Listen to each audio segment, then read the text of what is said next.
Lakip ang duha ka mga kongresista sa lalawigan sa Misamis Occidental sa 120 ka mga bag-ong napili nga representante ang nakahuman sa Executive Course on Legislation kon ECL.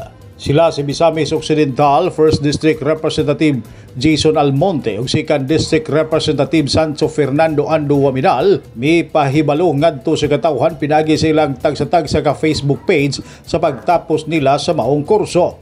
Ang ECL mo'y training course alang ni adtong neophyte congressman sa 19th Congress nga giorganisa sa Office of the Secretary General sa pagpakigalayon sa University of the Philippines NCPAG Center for Policy and Executive Development.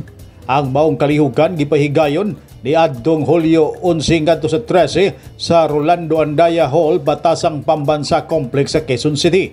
Kahinumduman nga sila si Waminal ug Almonte kauban sa Team Asinso niadto nakalabay nga piniliay og pulos midaog nga landslide batok sa ilang mga kaatbang. Neftali Batolinyo, Newsline Philippines, Province of Misamis Occidental. Stay safe.